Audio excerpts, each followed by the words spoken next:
Di spoiler sebelumnya, setelah Bibidong terkena serangan Golden Turtle Halberd Tangsan, Bibidong mengalami luka pada tubuhnya dan menyuruh pasukannya untuk mundur.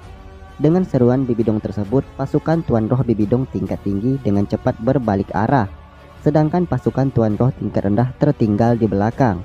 Saat pasukan Tuan Roh tingkat rendah Bibidong tertinggal dengan jumlah dan formasi berantakan, mereka dibantai oleh tentara Tang yang maju ke garda terdepan. Kemudian dengan serangan crossbow Zack untuk yang ketiga kalinya, pasukan Bibidong yang panik mundur, mereka dihujani oleh anak panah, sehingga pasukan Bibidong mengalami kerugian yang lebih besar. Ketika Bibidong melihat serangan dari pasukan tentara Tang itu, ia menutup matanya. Ia mengira bahwa perintahnya untuk mundur adalah kesalahan. Hanya saja sekarang bukan saatnya untuk mengatakan apa-apa. Bibidong dengan kekuatannya yang tersisa mundur sambil menyerukan kepada 7 doulonya. Sebelum pergi, ia tidak lupa pula membawa doulo tombak silong yang terluka parah. Dalam peperangan kali ini, Kekaisaran Roh telah mengalami kerugian yang sangat besar. Melihat mundurnya Bibidong, Tangsan tidak mengejarnya, melainkan melihat sesosok yang terbaring di dekatnya. Tangsan sebelumnya bisa melihat dengan jelas bahwa cahaya berwarna merah muda yang menghalangi serangan terkuat Bibidong adalah Xiao Wu yang memakai tubuh emas tak terkalahkan. Xiao Wu yang melihat Tangsan dalam bahaya, ia tidak ragu untuk membawa dirinya dan doulo beruang gila menghantam serangan terkuat Bibidong itu.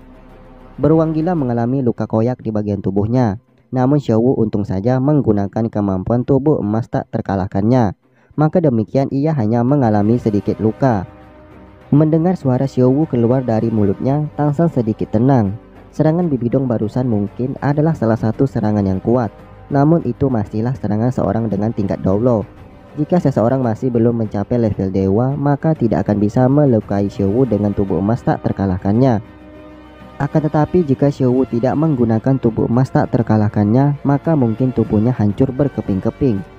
Melihat Xiao Wu baik-baik saja, Tangsan menghela nafasnya, kemudian melihat ke medan perang yang sudah dalam kekacauan.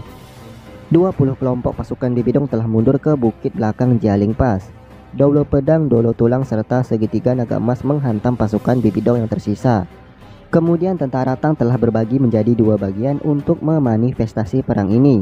Bibidong telah sampai kembali ke bagian belakang bukit Jialing Pass. Ia diam-diam memuntahkan seteguk darah dari mulutnya. Saat ini Bibidong tidak akan mengirim pasukannya ke medan perang sebelum mengetahui senjata apa yang membuat pasukan kelas beratnya musnah. Bukit Jialing Pass tidak diragukan lagi merupakan benteng yang kokoh. Pasukan kerajaan Effendo tidak akan dapat dengan mudah masuk menyerbu ke dalamnya. Tepat di bawah bukit Jialing Pass terdapat Trisula Tangsan yang tergeletak. Saat menggunakan Golden Turtle Halberd, Trisula diambil alih oleh proyeksi emas Sigurd, sehingga ketika mengenai Bibidong, Trisula itu jatuh ke tanah. Saat ini pasukan kerajaan Effendo sudah berada di dekat bukit Jialing Pass. Pada peperangan kali ini, murid Akademi 4 Elemen juga ikut serta memperlihatkan kemampuan mereka menghabisi pasukan Kekaisaran Roh. Para pasukan penjaga bukit Jialing Pass Kekaisaran Roh seluruhnya telah dipukul mundur oleh pasukan kerajaan Effendo. Para perwira penjaga bukit Jialing Pass melapor kepada Bibidong agar mengirimkan bantuan. Namun Bibidong tidak menyetujui itu dan membentak para perwira tersebut, sehingga di mata para perwira ini sudah timbul tanda-tanda kebencian. Namun mereka tidak dapat membantah perkataan Bibidong. Di sisi lain, Grandmaster menanyakan dengan agak cemas di mana Trisula Tangsan.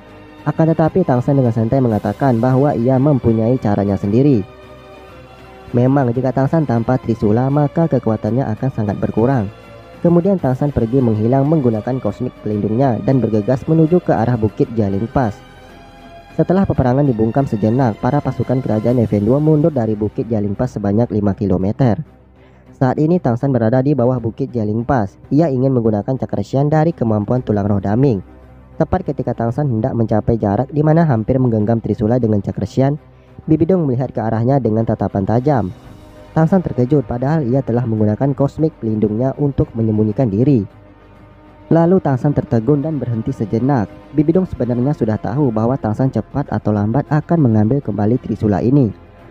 Akibatnya tatapan Bibidong tertuju kepada Tangsan. Meskipun Tangsan bersembunyi, ia masih bisa merasakan keberadaan Tangsan. Karena di pihak Bibidong terdapat doulo dengan kemampuan yang aneh. Ia bisa menggabungkan kekuatan mental. Kekuatan mental Bibidong saja tidak akan cukup untuk merasakan Tangsan.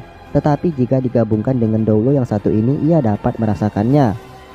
Tangsan kemudian dengan cepat mundur, ia tidak ingin mencelakai dirinya sendiri.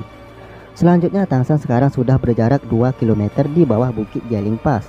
Dengan jarak ini maka kekuatan roh dan kekuatan mental tidak akan dapat menempuh jarak ini. Tangsan kemudian memfokuskan kekuatan mentalnya dan cahaya Trisula di dahinya bersinar. Dalam pertempuran dengan Bibidong sebelumnya, kekuatan roh Tangsan memang sudah terkuras habis, namun kekuatan mentalnya masih dalam kondisi baik. Tubuh Tangsan kini sepenuhnya telah berubah menjadi warna keemasan. Kemudian gelombang kekuatan mental yang menakutkan keluar dari dalam tubuhnya. Tangsan menggunakan domain pembunuhnya karena di lokasi perang berada di tanah lapang dan tidak terdapat hutan. Maka dari itu Tangsan menggunakan domain pembunuhnya. Cahaya putih dan merah bercampur menyelimuti tubuh Tangsan. Niat membunuh yang menakutkan ini berfokus dan mengarah langsung kepada Bibidong yang jauhnya 2 km di depan. Melihat energi yang menakutkan itu dari kejauhan, Bibidong bingung apa yang akan dilakukan Tangsan.